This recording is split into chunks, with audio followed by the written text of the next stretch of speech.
Strength in diversity. Over 5 decades, all the ASEAN member nations have recognized perfectly clear that continued interfacing and seeking to understand and appreciate our differences is what makes ASEAN stand out and thrive.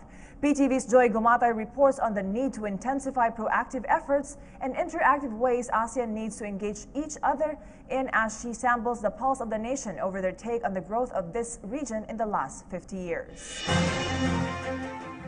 For more than 5-decade existence of the Association of Southeast Asian Nations, the increasing awareness and appreciation of the public and the mission and vision of the regional organization are widely felt. Despite the political and economic controversies experienced by the region, the cooperation of the 10 member states remain firm and strong, especially in fighting against poverty, corruption, and people-to-people conflict. In fairness, I did see the progress. Marami na ang nakakaalam at nakaka-appreciate ng para saan ba ang ASEAN sa mga Pilipino. Pero it's not enough. It's not enough para magkaroon ng suporta ang mga karaniwang tao sa ASEAN. At sa palagay ko, ang mas importante kasi doon, yung ASEAN mismo would define its relevance para sa mga Pilipino, sa mga Southeast Asians. With the conduct of several ASEAN-related meetings in the country this year, several awareness-raising campaigns and summits were also held to further introduce the objectives of the organization to the public, most especially to the young population. These activities serve as training grounds for the future leaders who will continue the advocacies of ASEAN.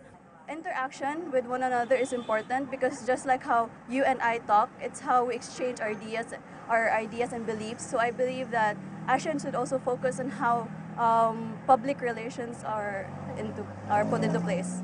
Aside from strengthening communication and mutual understanding, our fellow citizens find it relevant to fight for the rights of migrant workers, given their level of sacrifices to provide the needs of their families. Sa ngayon, on the other hand, ang Southeast Asia, tayo yung nag-fuel ng global economy in terms of supplying cheap labor. I think ASEAN should step in the right direction by coming up with clear agreements that protects the rights and welfares of our laborer. For me, walang sustainability Even though na sustainable yung kinakain mo, pero yung nagpo-produce nun are hindi well compensated, hindi not treated, walang social justice. It's going to be very, very empty and it will only benefit a few people.